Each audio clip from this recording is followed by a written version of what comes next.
My dad's dad murdered a guy and went to prison and then got murdered in prison. And my step-grandfather wasn't a whole lot better. He actually died execution style in the street, running the streets. So my dad didn't really have great male figures. And so there was physical abuse whenever he would kind of get over the top and get angry. He wanted to be a good father. But I realized there was something broken in him. The things we struggled with are because of what our parents gave us, but their parents had it way worse. You can't change the upbringing, but it definitely did give a lot of good. Your story can really help someone. And so I think I just realized, I was like, okay, I'm not the only one who's going through something hard. If I get over this, then maybe it'll help someone else get over it. Tell me about one of the defining moments in your business journey that let you knew, I'm doing this thing, I'm really building a freaking business and this sucks.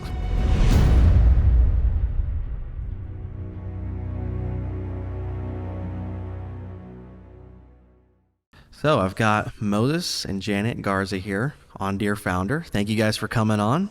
And to start every show, every founder, every business owner, I think, or at least I hope so, runs on coffee. Is that true? Run on sure. coffee? Yeah, for sure. What, you for sure? Well, now, more yeah. than me. Yeah. Even while you're expecting? Yes. Okay. Oh, yeah. Even more Just so. less. We've had Less, but combos yes. about this. Yeah. Well, I mean, either way, baby's going to come out with an IV drip too. So we wanted to give you guys this gift for coming on the show. That's definitely a you gift. Hey. Yep. And so Thank I you love so that you much. caught it beforehand. You're like, hey. Yeah, exactly. What's That that told right you there? There's exactly. a reason why. Yeah. So quality stuff. Thank you guys for coming on. We want to support all of our founders and business owners coming on the show. So I'm going to hand this. I'm going to hand this to the right person. Okay, yeah. The person on the right. So yeah, thank you guys for coming on and Thank you for having taking us. your time. Yeah. I want to start with this, and please forgive me, Moses. I had a phone call with you. We talked, and I invited you on the show. But our better halves are always, Our better halves. our better halves. For Yeah. sure. And so I'm really curious because I've talked a lot with Moses. We haven't talked a whole lot. I don't know much about you, and so I'm curious. I think I have a guess as to where this might come from, Moses, but I have no idea where this comes from for Janet. But you're obviously a business owner and a partner to Moses, which means you have to have some level of winner in you. There's a competitive nature, I think. Where does your drive come from? Yeah, I mean, I would say my drive comes from, and just for a little bit of my background is, so my parents are immigrants, common story, and I started working. I mean, always saw my dad working. He wasn't always super, present with us because he was always doing that. Full house. I have 6 siblings, and I started working when I was 13. It's funny. I started doing lawns at 13. Pulling weeds. Pulling Wow. weeds. Is that what your dad did for work? Like No, what did he do? was a construction worker. Okay. So he Concrete. did that. Yeah, concrete. And he still does that. I was doing lawn work with my twin sister. Wow. And then when we were actually able to get a job at 15, we started working at McDonald's. And so ever since then, I mean, we've seen my parents work hard jobs. We didn't have like allowance, stuff like that. Again, common story. Just had to work super young. So I don't know. So you were mowing lawns at 13. Your Yes. mom was cleaning these houses? Correct. And Yeah, so my mom would clean the house, and me and my twin sister, they would pay us to like pull weeds, hand pull weeds, clean the bushes, and I mean, we were there for 8 hours the whole weekend, making $75 an hour, which was a lot of money for us at 13. how much? 75? $75 a weekend. A day or a weekend? No, a weekend. Okay, I was going to say that actually sounds worth it. No, I'm just Yeah. kidding. 75 an hour. Yeah. I've done that, and that sucks. Okay, and you're doing that at 13 until you were 15, and then you started working at McDonald's. Yep. And then what about from there? And then from McDonald's, we did a retail store called Plato's Closet, where we moved up, me and my twin sister, Dubai. So we were there for a good amount of years, but worked through high school, worked through college, still graduated with honors at both places. And so I think just seeing my parents work hard, and one of the things that's funny about my parents is like they extended trust so much. So we were just working, we would use their truck whenever we maybe weren't supposed to go to work and then go home. Yeah. But and where are your parents from? My parents are from Mexico, Durango and San Luis. Mm-hmm. Yeah. And you're first generation here? Mm-hmm. Okay. And what was so both your parents were working. Are they still married? Yes, they're still married. Okay. Yeah, and then one thing also, we saw my older siblings, they started working at 15. So it was just something we always saw, like, immediately was, we were all worked young. Yeah, So, so none of you were strangers to hard work. Mm-mm. You saw your parents working hard. Most of the time what I see is that when that's happening, there's not a lot of emotional connection, not a lot of presence, which I'm not here to blame your parents or my parents or anybody, but that tends to be the case. Yep. Is that the case with your parents?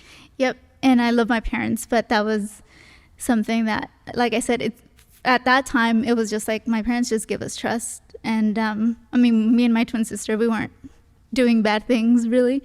But I would say my dad would just get home from work and then go to bed. So not a lot of emotional. we didn't have dinners as a family. We didn't talk about our day, stuff like that. So given that, how does that lead to your drive? How does that connect to your drive as a business owner? I think one thing that I've grown into is like being emotional, or having an emotional IQ or EQ, where like I can easily just, I'm good at blocking things. So I think when it comes to drive, sometimes women are more emotional. I've always been in the corporate setting, like around a lot of men's companies. And one of the things I always heard was just like, man, you really just like, I don't even want to say emotionless, but like things just, I was able to lock things up basically. So more of a compliment? Is it? No, I'm asking in the context when you were getting those. It seemed like it. Yeah. Did that lead into any hurdles as you guys started dating or got married, or and I'll let you answer that before he says anything, because we're going to get nothing but lies from this guy. So kidding. Get the real story. Yeah. No, first. yeah, because he's the complete opposite. And I think that's maybe something that when we took a strengths test.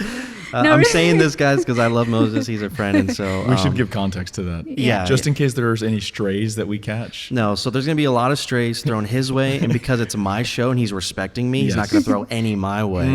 That's what we agreed to. I know. But I will agree to it. But no, I'm kidding, bro. No, but go ahead. We took a strengths test with our marriage counselors, and we're literally the opposite. It's like my top 5 are his bottom 5, and completely opposite. He's more of a wooer. Connectedness. I'm just like disciplined, focused, achiever. So we balance each other out. But yeah, it definitely caused some hurdles, because sometimes when it came to conflict or when it came to like disagreement, I would just run away, or I didn't want to talk about things. And going back to background, I think that's what we did at my house, was just when there was problems, we just didn't talk about it. So you avoided conflict because of the emotional wall you had to build up because of the hard work that you did as a kid, and because you were surrounded by, other grown men as you were working. Am I hearing that right, or?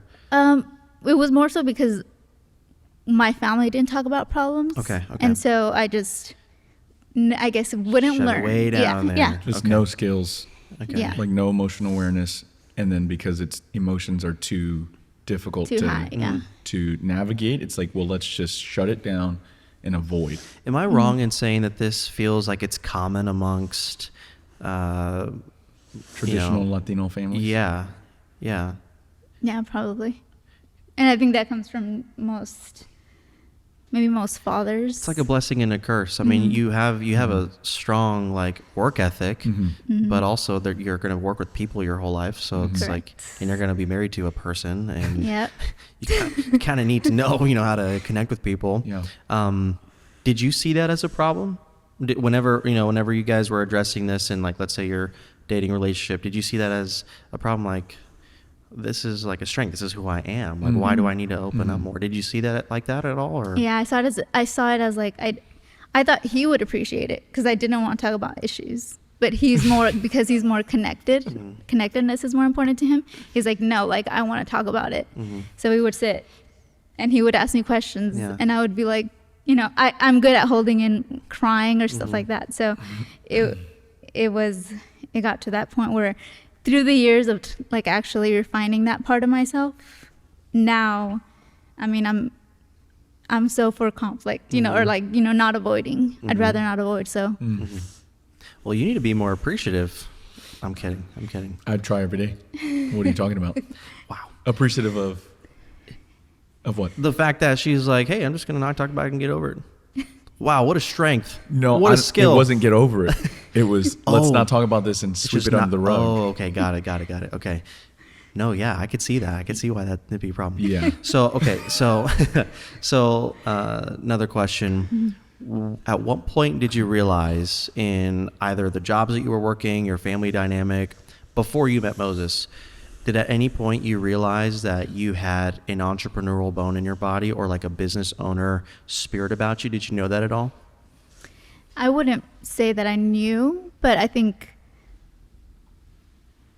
whenever we were working at 13 and we were like had our own business, I think that seed was planted then, and then it just came popping up. Like, I went to school for fashion design, and so corporate and school is so different. I got to sew all day at school, and corporate America is not like that in the fashion design. So there was a period where during COVID, and I got laid off. The first time I ever got laid off, I just started partnering with businesses and started doing the masks because everybody was wearing masks, and then doing custom during that time. So again, nonchalant, like, I mean, no one told me, oh, you should probably go sell, but I think there was just a seed in there, like, well, I could do this and I could just make money for it. And I mean, we partnered with quite a bit of businesses in Denton, and like ended up he was actually having to help me because of how many orders I had. So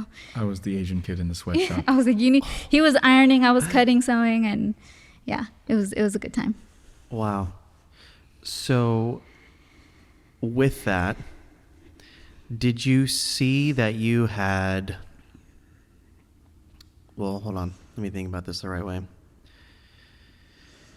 Did you see any issue with potentially marrying somebody who had a similar, or maybe even more of a business drive? Did you see that as an issue, or did you see it like, oh yes, we're going to be this awesome power couple in business together? What, like, did you think about that at all? Well, we got married at 20, so we were in high school, and you can correct me if I'm wrong, but during that time, I don't think he was thinking about business. One thing I've shared with him is, one thing about him that I knew is like he had, even at that time, he was a dreamer. And so, my dad, again, love my dad. He was more passive, not much of a leader. And I saw those qualities in him. And I've always said, well, one of the common things I hear is like women marry their dads. I knew I didn't want to marry my dad. Again, no disrespect to him, because he is hardworking. The qualities that I was looking for was like leadership and confidence. And he had a big dream. And again, during that time, I didn't know what direction he was going to go. There was like a pool of like, he's going somewhere. You saw the characteristics in him that lined up with what you were hoping for. Yeah. And eventually we got into business and different businesses. But Okay. Got it. Yeah. Thank you for sharing that. Like I said, I didn't know anything about your backstory. What was a defining moment in your childhood, or, let's say again before Moses, was there any defining moment in your childhood that kind of strengthen your resolve to prove to yourself that I can handle hard things?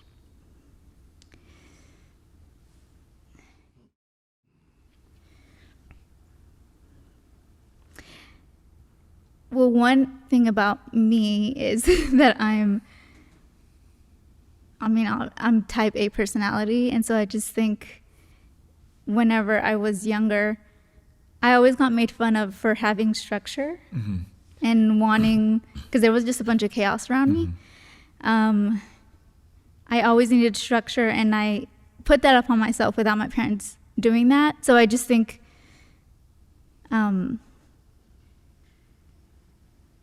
sorry, what was the question again? Was there any defining moment in your childhood that let you know that you could do hard things, handle hard things? Yeah, that was the question. Yeah, so I think that's one. I mean, I think it was part of my personality being like that. But then during high school, I mean, I think just knowing that I was working and I still did all the right, like I got good grades. I mean, won student council.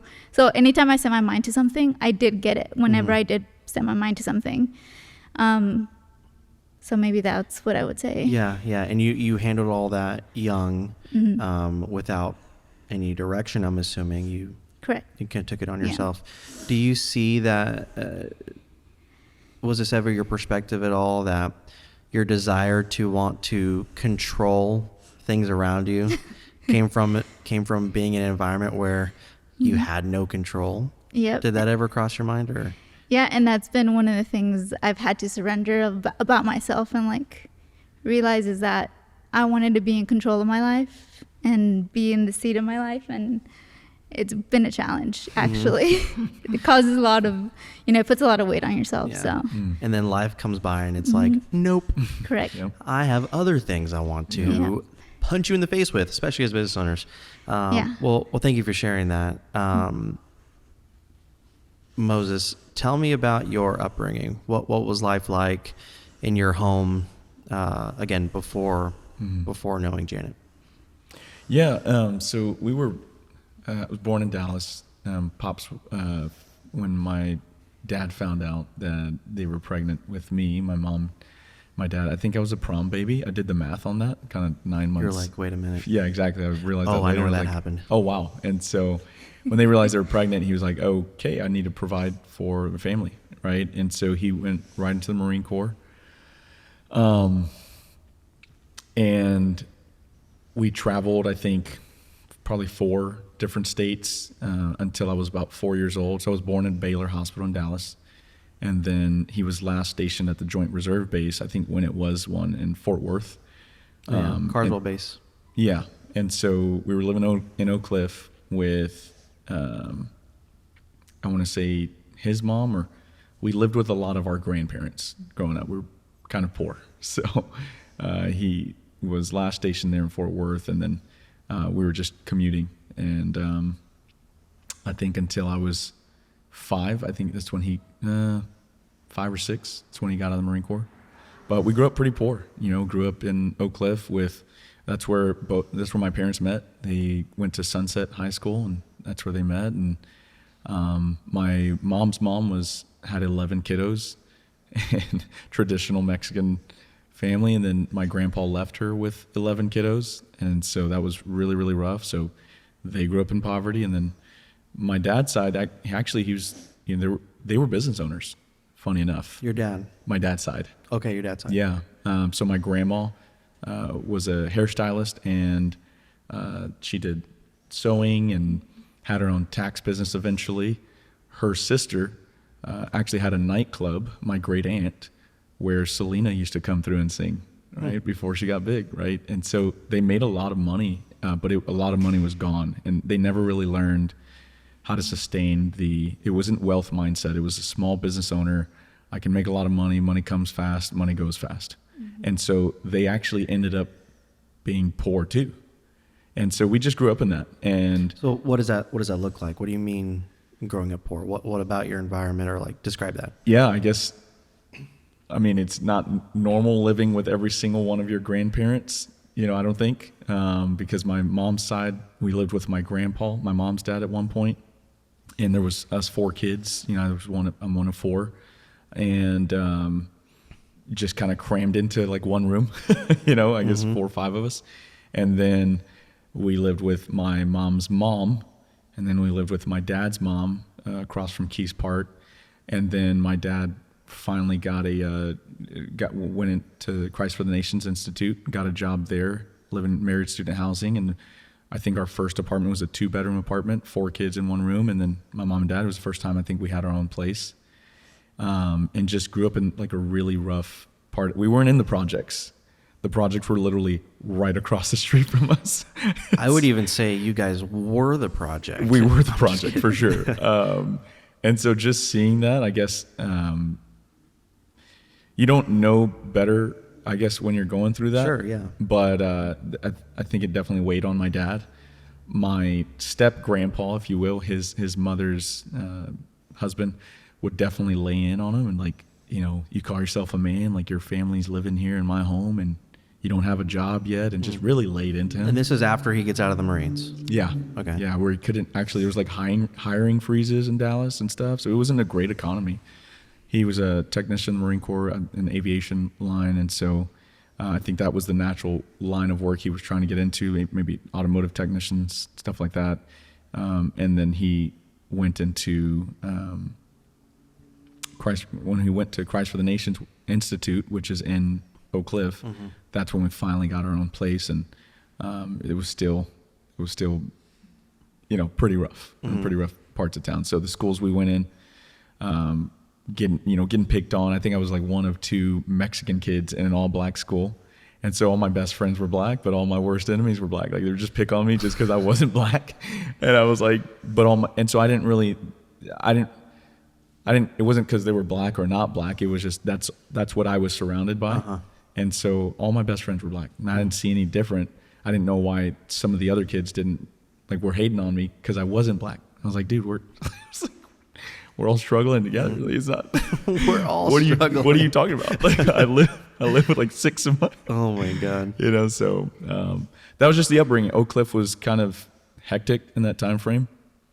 My dad's dad murdered a guy and went to prison and then got murdered in prison. So my dad didn't really have great male figures, and my step-grandfather wasn't a whole lot better. He actually died execution style in the street, running the streets, right? So my dad didn't have a ton of like great male figures to kind of learn from. And so what did that create in your like family like environment, like if any? Yeah, a lot of anger and hurt on from my dad, and so the Marine Corps didn't really help to. Oh, of course not. Yeah, especially at 18, when he's going right out of high school, and thankful that I'm sure he loved serving his country. Very thankful that he got to do that, but it just didn't help anything, right? Especially the Marine Corps in the 90s, everything's so soft now. I think the Army has like stress card. I don't know. Maybe I won't talk about that because I'm not in the field, but there was like stress cards where if they get too stressed out, it's like, we'll stop. And so that wasn't a thing, right? When he was in the Marine Corps, and it just made things worse. And so there was physical abuse whenever he would kind of get over the top and get angry.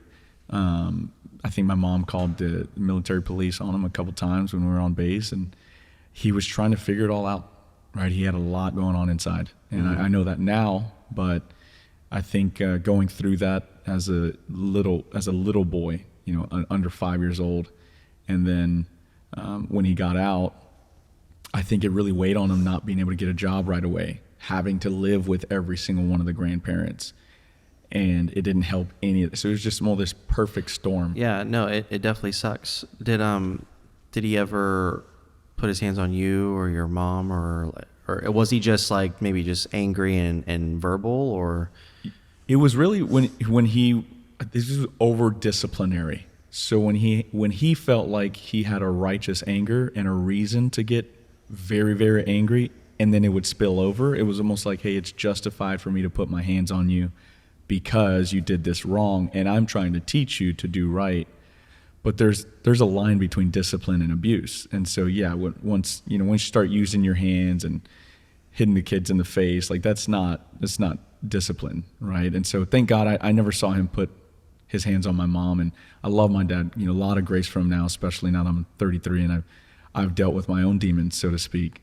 You just look back and I'm able to see, like, wow, he was fighting a lot of stuff from when he was exposed to a lot of things at 4 and 5 years old. And so I think he put my brother's here in the audience, so he'll keep me honest, but he definitely overdid it when it came to discipline with the kids. I was the oldest son, so I think I took more of the brunt of responsibility. And my older sister, she's from another man, but he raised her like his own, but I was his firstborn and the oldest son. And so it really fell on me. Like I took the brunt of that. And so I think it was about 7 years old, 7 or 8, his mom noticed we were visiting, and I came home with a bunch of like broken blood vessels and bruise on my face. And she was like, "What happened?" And, I kind of shy away, and I'm like, do I tell her? Do I not tell her? And funny enough, it was my dad's mom that called CPS on him. And CPS came out, took a bunch of pictures. I was taken away. I had to go live with my grandma for a little. And I don't think it ever got better. I think he tried to get better through it, and he was in the church and tried to do things as best he could. I think it was just like this something broken inside of him that never got addressed. And up until I was 17, actually, I think right before I met Janet, like I wasn't supposed to have social media, and he found out I had a social media account. And on top of that, I was saying, hey, I was talking to one of my friends. I was like, hey, I can't come over. My dad's being a dumbass. And I'll so, show you. Yeah, exactly. So when you see that, and it was in those kinds of moments where he would just rage, and it would go. And I remember we're backing up, tile floor in the kitchen. I'm backing up. He's raging, and I get against the solid wood door on the garage, and he pushed me as hard as he could, and my head whipped back, hit the back. I just kind of blacked out, hit the tile, and then he kicked me out of the house. And so I had to go live with my uncle, who was right down the street from your parents. And then from there, things just really spiraled, where broke up the family. Like there was some stuff he was accusing my mom of, broke up the family, pulled me out of my school. I was at Science and Engineering Magnet School. It was like, I think top 2 in the nation, ranked on how well the kids did on their college AP exams. So very competitive school, very much so where I should have been for the level of performance that I wanted to be at for engineering. And out of nowhere, because he was spiraling, it was almost like, I'm going to pull you out of that school. And the only good thing that came of that is I ended up going to my home school in East Dallas, which is where I met my wife. And so, my dad, like, I was thinking about it, and I think he came from such a hectic, like crazy, I would call it like terrible sins background. And so he thought if I try and be super righteous and super disciplinary, maybe that'll stop it. But there's like ditch to ditch, right? There is a happy medium. Yeah, he went on the extreme. For sure. And actually, I was going to say, so during this time, he's working in ministry? He's in... Not working in ministry. Well, not working for money in ministry. He's not getting paid to do ministry. Okay. He went to the Christ for the Nations Institute when I was probably 7 or 8. So he's going through that. He's working emergency maintenance on campus. That was his job that he got to. And then when he got done with that, I forget what job, he ended up getting into the automotive technician world. Okay. And so as he's doing that, he's like an assistant pastor in the church and okay. trying his best, right? Looking from what he came from and just trying to go, okay, I know there's a better way. I want to try and do it. But then I really saw that's where I got exposed to a lot of like churchy one-upsmanship, I think, where it's like you're almost, corporate America has this game we're playing, like status game. It's performative. Absolutely. And if I can do this or say this in a certain way, it makes me look better in corporate America. And that's exactly what I saw happen in church, which was, it's almost like I think this is the fix. Let me try and use this churchiness as the fix, versus, no, he had a real transformative relationship with biblical principles that he tried to live by and radically changed his life. And I mean, at 17, I felt like that whole house of cards just fell down. And I watched my dad just implode everything that he tried to build, and everything imploded. All of the people he had ministered to, all of our families who looked up to him as like the spiritual leader, both sides of the families, they all saw he was really trying to move up. He was going to night school, getting his real estate license as he was working at a dealership. So like people saw my dad as the guy who was really trying, but they didn't see the in-home stuff. Yeah, and this is not a trashing session for your dad. Like that's not what this is. But this is what you grew up with. This is what you remember from those ages and that perspective. Absolutely, this is your experience. And I think looking back on things now, it sounds like you guys have every reason to say, man, life sucks. We were dealt a bad hand, and I think you could have justifiably gone off the deep end and made stupider decisions. Yeah, stupider. You're like, we already made dumb decisions. Yeah. But terrible decisions that would have like drastically altered the direction of your life. And we see it. It's common with people that go through what you go through. Drugs, alcoholism,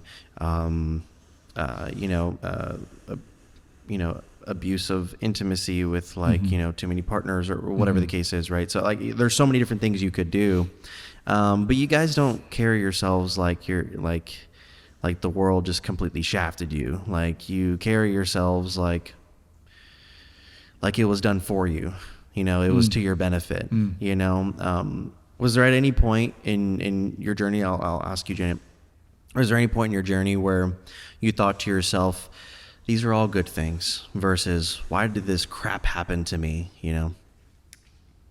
Definitely later in life. When did that happen for you? Probably a couple of years ago. I think realizing what he said, obviously reading a lot about emotional books, dealing with self-development. Yeah.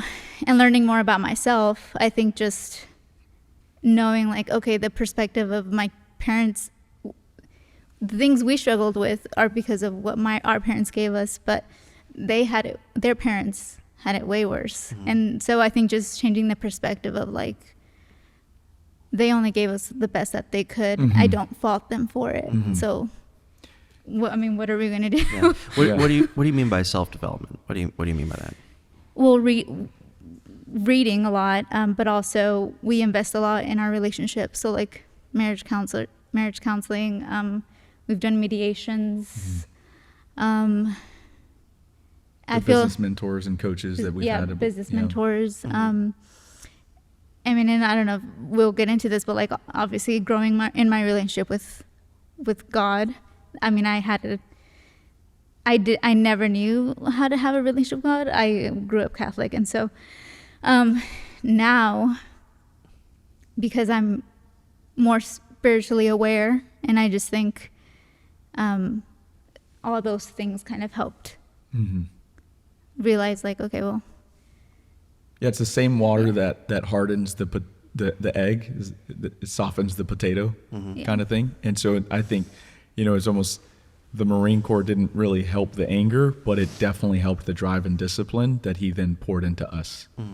And so it's I think we've both realized you can't change the upbringing, but it definitely did give a lot of good with a lot of bad. You're going to just have to take the best of it. When did that happen for you? Because the relationship with your dad is probably, I think we can overlook it because we joke about it a lot. Andrew Schultz has a bit where he talks about where his daughter is going to be in life if he leaves or is absent, and he also jokes dude, if I leave my son and don't ever show up, he's going to be freaking successful. It's really funny. Your culture makes fun of it, right? And if you've overcome those challenges, then cool. I think it's okay to have some laughter about what's happened. But it still is true that the relationship with your dad is one of the most impactful ones, especially early. So how did you not see yourself as a victim or play the victim, knowing that you had a crappy upbringing, but two, some of that was agitated or instigated by your dad, someone that we all want to like look up to and be the hero, because dude, I tell you, dude, my heart just melts. And you guys are about to have a baby girl. Yep. Esther Isabel Garza. Esther Isabel Garza. I love it. My first daughter's name is Isabella. And so I love the name. But there literally is no better sound than hearing just the voice of your kids. Daddy, daddy, daddy. Like, where are you going? Daddy, daddy, play with me. Like, there is no better sound. And so to me, you're trying to make me cry. I can't conceive. I can't even conceive the idea of like, one, ever leaving them. But two, treating them that way. Like, that is like completely foreign. And I don't want to do that to my kids. So again, you experienced that. How did you not think of yourself as like, woe is me, or be a victim given what you went through? I think because I actually, like, looking back, I feel like I had a really good dad. It wasn't like he came home from work pissed off, he started beating on me. It was when he was righteously angry, and I say righteously, when he wanted me to do the right things, he would get so angry because he wanted me to do so good, but I realized there was something broken in him.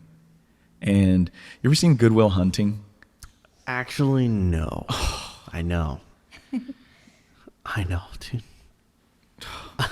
dude. The audience may know this, and if they do, shout out. There's a moment where, his was way worse. His abuse was way worse. His dad used to hit him. He was like, you either want a belt or the wrench. And Matt Damon's character says, I would choose the wrench because F him. Almost to spite him. Like, hey, I'm going to show you how much of a terrible human being you are. And Robin Williams, they're later. He's probably 20 years old. Oh, I think I know where you're going with this, yeah. It's not your fault. Yeah, and he's like, are you messing with me? He's like, no, it's not your fault. Yeah. And I think I just realized that pretty early on, that my dad really wanted to be, like, he taught me to swing a bat. He tried to spend as much time as he could. He wanted to be a good father. There was these things, it's a negative, like, it's a, what do they call them? Highway in the brain that was created that said, every time your son does something wrong, get this angry. And then once you're that angry, you're not really acting within your own character, if that makes sense. And I've seen that in myself, and that's why I've been able to turn around and go, okay, I need to win this battle before my baby's here. But I think at 7, 8 years old, when I was taken away, and it wasn't for long. It was just like, hey, go with your grandma. All right, you can go back to him. And it's like, oh, well, I'm getting hit again the next year. It's like, what did that fix? I don't know that fixed anything. But I just realized, okay, if there's something broken in him, and I was living in Oak Cliff, so like there were some kids who didn't have a father. And I used to wonder, like, would it be better if I didn't have a dad? Because it would get so bad sometimes. Would that be better? And I think we've talked about this too. Because where my dad was more absent, I don't have scars from my dad, like, either putting his hands on me. But it was just his presence wasn't there, or I guess the emotional part. And where he, we talked about I had the emotional support. But he did have the kind physical. of, right? And so I think I just realized, I was like, okay, I'm not the only one who's going through something hard. At 7, 8 years old, I think it was because my friends, when we were in Oak Cliff, like, I was hearing about some of the stuff they were going through, parents on drugs, and I was like, man, at least parents aren't on drugs. Like, it could be worse. Yeah. And even at that age, you realize, okay, this could be worse. And then I don't know how or why, and I've talked to several other, I would say, victims of abuse, that it was almost internalized of like, okay, but if I get over this, then maybe it'll help someone else get over it. And at that age, 7, 8 years old, I'm with my grandma. That was another thing. My grandma was always praying for me. always. That is one of the earlier memories I have. I have a picture of gratitude card in my vehicle and in my journal that I read through every day. And it's my grandma holding me at 2 years old. Mm-hmm.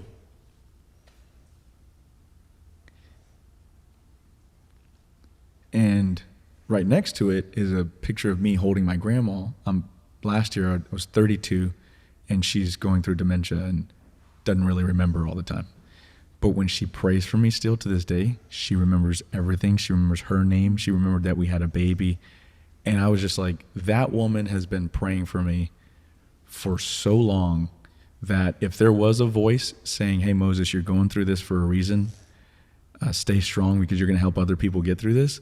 Like, it was because that woman. And my mother as well, for sure, praying for me. But I almost had a little bit of it almost created some distance between me and my mom. I almost felt like, why didn't you do more? Mm-hmm. Like, if you saw that going on. And she tried, she did several things. She did her best. And so I think that was it. It was just, I realized that at that age. And then once I got to be a little bit older, I was like, okay, I started realizing how your story can really help someone. My story could really help other people, mm-hmm. and how other people's stories would really help me. And I think I just determined, you know what? I just want to tell a story that helps people. Mm-hmm. And I don't want to stay in a victim story, get trapped there. So neither of you are strangers to hard work, hard circumstances, either a ton of emotion, a lack of emotion. You guys are no strangers to any of those things, which to me, I think shapes you and like makes you ripe for the picking, mm-hmm. to be business owners, an entrepreneur, yeah. Because you're about to, like, that's just a whole, absolutely. You're built differently. We are built differently. Mm-hmm. We're a different breed. We don't relate with everybody. And I've got nothing wrong with employees. Mm-hmm. I think you can even leverage the idea of being an employee. I think it's great. And not everyone's meant to be an entrepreneur. Mm-hmm. But I think part of that component is a certain level of emotional maturity, mm-hmm. that comes from going through hard crap like this. And so I think you guys, from your story so far, you were kind of prepped and like made for this stuff, Yeah. So tell me about, you guys are in the financial service. You offer different financial services, mm-hmm. in different aspects. Mm-hmm. And I don't really want to go down that road right now, mm-hmm. but mm-hmm. tell me about, you've gone through hard stuff in your life growing up. You guys are married. Now you have a kid on the way. Mm-hmm. Tell me about one of the defining moments in your business journey, your business walk, as you're building. Tell me something that let you know that I'm doing this thing. I'm really building a freaking business, and this sucks. Defining moment. Yeah, sucked. Defining moments in building the business. Do you have one that sticks out? She took a picture of me. Do you remember in our 600 square foot apartment, unpacking some mm-hmm. products that we were getting in and selling some products? And I think so. I went to UNT on a full ride for electrical engineering. I was always supposed to be an engineer. That's kind of the plan that was laid out for me since 7th grade. She was there doing travel nursing, so we were supposed to be nurse and engineer, and I think we both kind of got into that space and we're like, no, mm-hmm. this is not what we were supposed mm-hmm. to be doing. I ended up dropping out, said, hey, I'll work. You go to school. You're a better student than I am anyways, more disciplined. And convinced her to change her major to become fashion design major. And I think we had already tried, I think, a couple of network marketing businesses, and then tried to do a real estate deal with my dad. The physical abuse turned into financial abuse. My dad ghosted me after the sale of this flip of the house, ghosted us, and we had leveraged about $30,000 of our personal credit, and then put $5,000 of our own personal savings. We were just trying to do business. How old were you at this point? You're still in college, so how old? 21, 22? Probably 22. 22 years old, yeah. Risking $5,000 is like $1 million. Might 100%. As well be. And then leveraging all of your credit that you did really well. I was already at an 800 credit score. Like I started realizing we grew up poor. I don't want to be poor forever. And then I started seeing, it was like, okay, I could go be an engineer, but everything about me does not like that. I'm way more people focused. And then what happened with that deal? It made a ton of cash and he ghosted us. And, so it worked out. Oh yeah. Just not for you. Absolutely. And he paid it back, I guess, later, almost, what was it, during COVID? But I mean, it almost ruined our marriage. We were married at 20. We were 21, 22 when this happened. Ruined our credit for sure. So we almost like lost. Yeah, we almost couldn't get into our first apartment. Yeah, couldn't get into an apartment. Because of our credit. We couldn't try any other businesses because our personal credit was shot. So there's no funds anymore, right? And so Man. I think that was really a big one where we had to, and then we were approached by our third network marketing business, and because it was such low overhead, and because I met people with actually really, really good character, I actually told the guy who invited me out, I told him no 3 times. I was like, look, man, I've seen that, I've tried that, not for me. And then he was like, okay, well, I know you said you were really looking for like business coaching and mentorship. You should come out. Mm-hmm. And so my dad does that. We're down and out, but we're like, okay, well, we'll figure it out. And we tried to figure it out. And then after I told her not to work and go to school, I get injured. I was playing soccer and I was a server at Red Lobster and couldn't pick up a food tray for 5 months. Start donating plasma, picking up brass at a gun range, just doing whatever I could for cash. Tried to give guitar and drum lessons, knock door to door. And she was there helping me create little flyers. Like, it was always going to be business. We had those setbacks and we just didn't know what. Mm-hmm. So here we are, finally getting to our own place by the grace of God. I don't know how I convinced this leasing agent to show that I made the income. I did not make the income, and the credit was not there. But we get our own little 600 square foot apartment. I'm unloading these products that we probably spent like our last dollar on. And she took a picture with one of those Instax, those instant Polaroids. Mm-hmm. And that was kind of I think I just looked at my bride who, like, through thick and thin already, because I had put her through some other emotional stuff and bad stuff as a boyfriend, just infidelity, and just put her through some. I think put her through hell, and I was just like, man, because she's gone through hell with me, like, she's gonna deserve every bit of heaven that we get to experience on earth. And so I started eating. Yeah, we ate those products. That was like our lunch and dinner. Yep. So. I was eating tuna cans, and I had this 4 seasoning little thing, and it was like, what is it today, boys? A Chipotle or Greek? Right, poured it on my tuna can, and or these hot dogs. I would eat just that. I would eat boiled eggs, and it was like, that was my diet. Well, because most of our grocery budget was on our products, and so we had like 50 or $80. I think it was $50 a month for something. Actual groceries. It was insane. It was insane. Yeah. And so we were just like, okay, we can freaking do this. Mm-hmm. We can do it. We just need to figure it out. We've lived very lean as far as like what we're willing to do. I guess. So you guys proved to yourselves that you were willing to be super uncomfortable and borderline psychotic. Actually, I think that's basically psychotic. I think that's basically the founder's I was psychotic. journey. For sure. Okay, yeah, for sure. We'll keep that on him. Yeah. But so what were you thinking, and more importantly, what were you feeling in that moment? Because someone who is trained and like raised with like, nope, I'm gonna bury that. I'm going to bury that down. But there was marriage issue during that time of that bad deal. What were you thinking and feeling? During the bad deal? Mm-hmm. I mean, I lost trust, and I think it hurt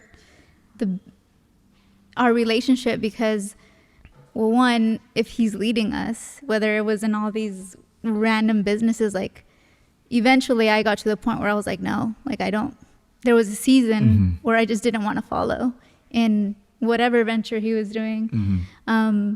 So you played the corporate route really well. Yeah, yeah. So I just stuck to my corporate career for a good amount of years, and whenever we repaired that whole situation, I was able to get back on that side. So being in business with your husband, and what caused you to lose some trust was a bad deal.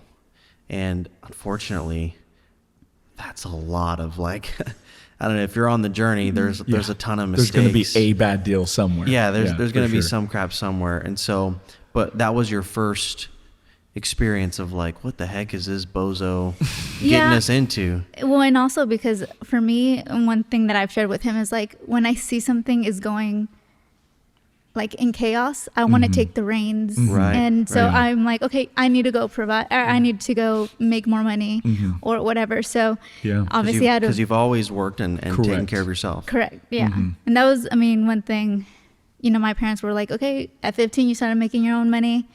We don't have any say, and like, you can spend it wherever you want. You could. So I always provided for my life. And, obviously I don't think that way anymore, that I provide for my life, but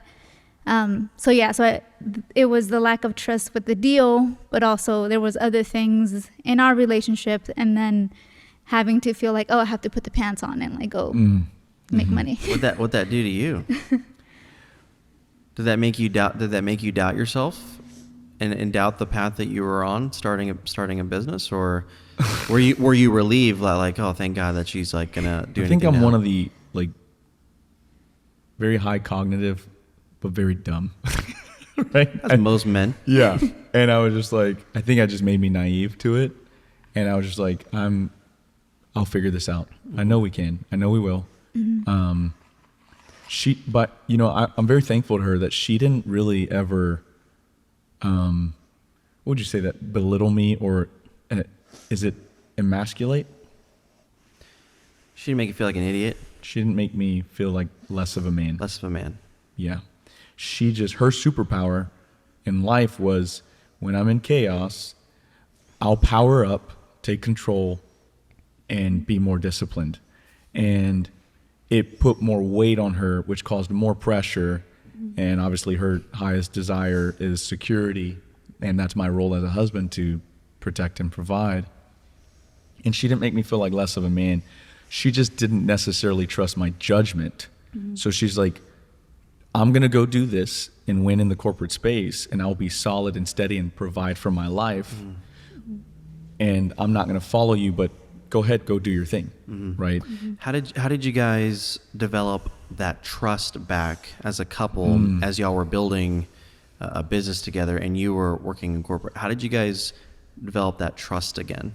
Because in the entrepreneurial journey, it's a freaking roller coaster of emotions, of obstacles, of bad deals, bad customers, bad this, whatever, no money, lots of money. It's all the way up and down.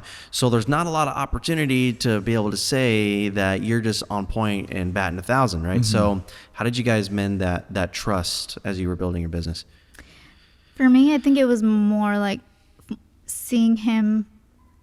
I would say early on, he was doing a lot of different things or trying different business ventures. And so, yes, I was for it, but I think because we were so young, it didn't really, it didn't really affect our income. But later on, once he stuck specifically with the multi-level marketing, with that business, it was the first time I ever saw him stick to something. And so that created just trust in me, that I'm like, okay, he's actually wanting to do this. And we repaired, like I said, the thing with his dad. And I think I just didn't see you were really trying, as far as character-wise, wanting my input a little bit. That kind of allowed there to be more trust. And so then I think that just allowed me to just come on. Would you say that? So you saw him be consistent. Correct. Yeah. In something and pursue something, and that created more trust with you. Yes. Because early on I was like, Moses, just pick something. Because he wanted to do drum lessons. Again, a dreamer, which is great, but he was all over the place. Dang dreamers. I'm still open for drum lessons. I can give you drum lessons if you need. Everyone that's watching, please don't do it. Guitar. Please don't do it. But yeah. And I know the what we actually do can change, which it did, which is why we're now in financial and doing mortgage and stuff like that. But I just think during that time, it was literally like it was changing all the time. So you had to, for lack of better words, and I'll choose these words carefully, you had to sack up and I knew it. And lead and prove to your wife that through your bonehead mistakes, through the million things you wanted to do, you had to prove to her in some way that I was worth following. 100%. And I think any man that expects, a woman to just follow you, like and I was playing video games and still making bonehead, and we joke. I bought these $200 speakers. I was washing my car, and this guy pulls up, and it looked legit. Oh, he got you. He so hard. He had a collared shirt on. I think it said media. Idiot. And he goes, "Hey man, like these are surplus. We were supposed to sell to Texas Women's. They didn't want them." Yeah. I was like, "Man, went to an ATM, I don't have cash on me." Pull the cash out. And he goes, "Well, like, couldn't you go to an ATM?" And I was like, "Oh, I guess I could." That's a great idea. $200 that we don't have for speakers that didn't work. I didn't find out until we got home. Oh my God. And so it's stuff like that where it's just like, yeah, you need to prove that, you can be followed. And when it comes to business decisions, and I don't blame her for it at all. Yeah. Right. But, and then on top of that though, I think it was really because it was like, oh, you're not going to follow me. Fine. It's me versus you.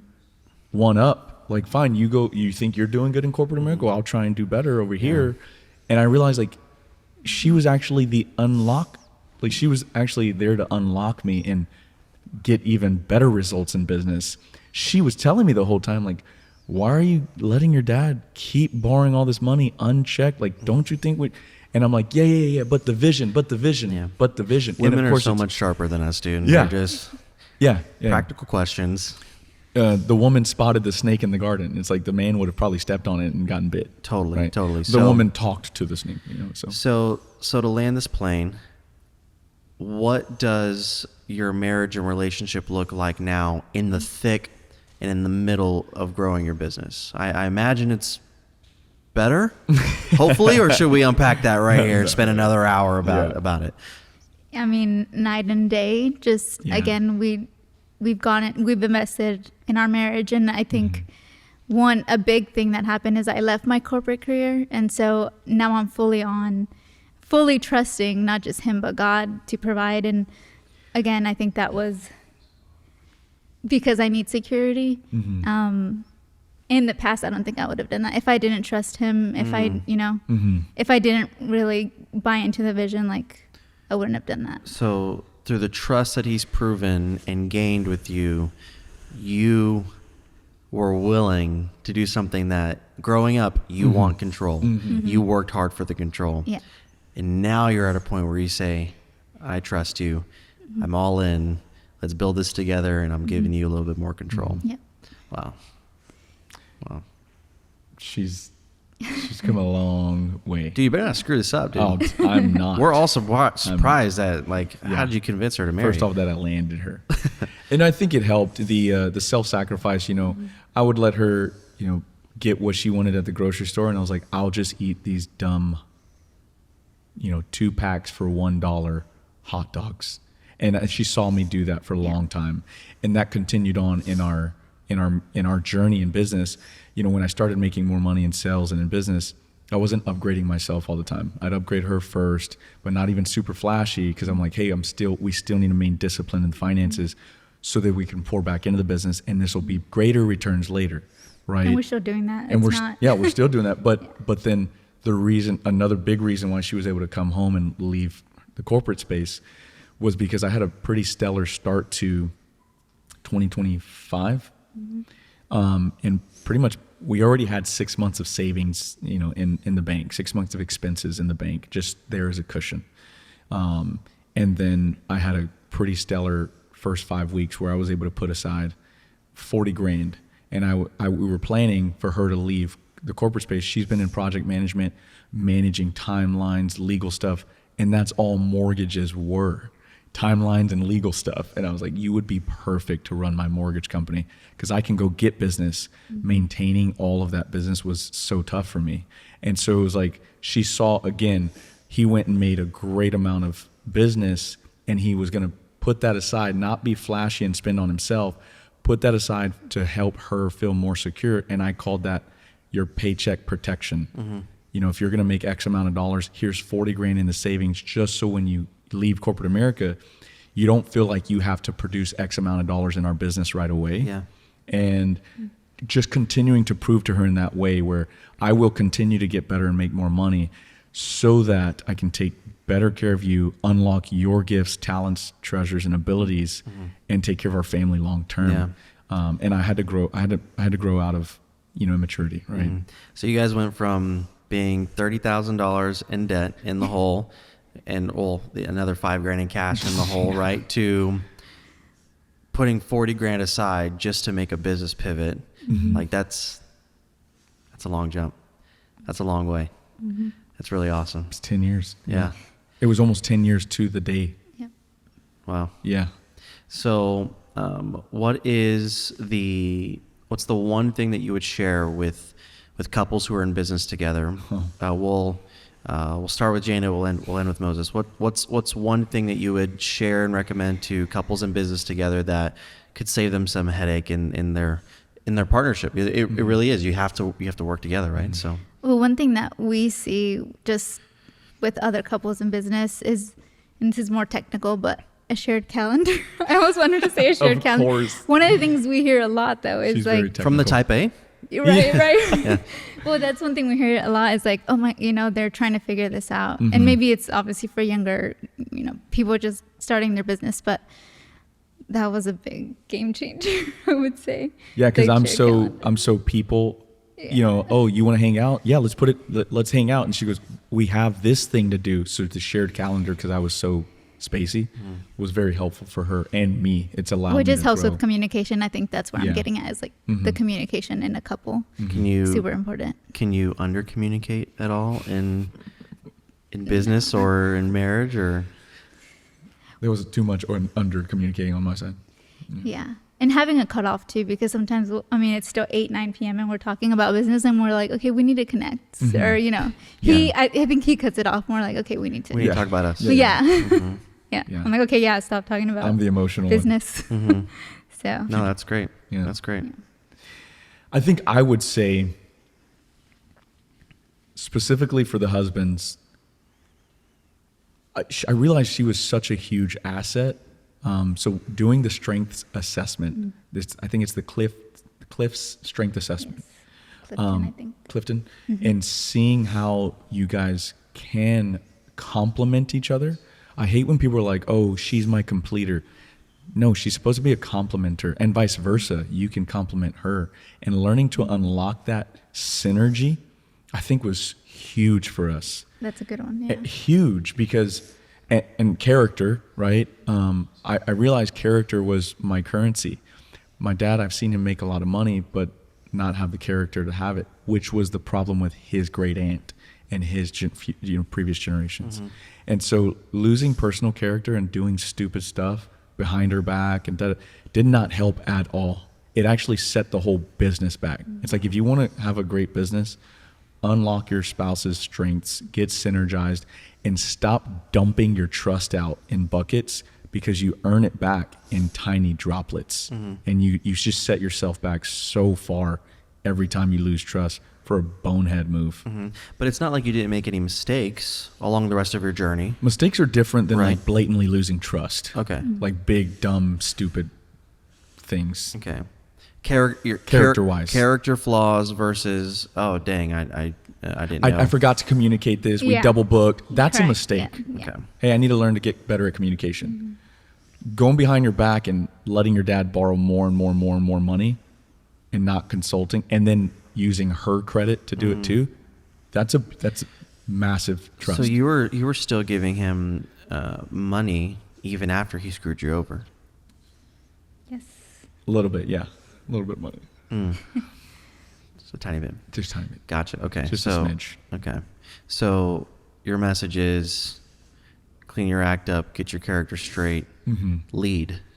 Unlock your strength, unlock your wife's potential the more you unlock her potential, the more you unlock your potential, the more you unlock y'all's potential. Well, and also it helped me be able to be open for the business, because I think for me, I was always like, well, I'm not you. I can't do what you're doing. Well, I didn't need to whenever we knew what my strengths were and how I could help in the business. So that's a good one. Yeah. That's great. Well, thank you guys for sharing. Yeah. This show was built for now couples. I'd say guys before, but this show is built for couples like you, entrepreneurs and founders in business, and so happens y'all are building one together. Yeah. So thank you guys for coming on. Dear founders, I give you Moses and Jane Garza, and we'll see you next time. Thank you. Thank you. If you enjoyed this episode of Dear Founder, click right here to watch another episode, or click right here to watch a clip from the podcast.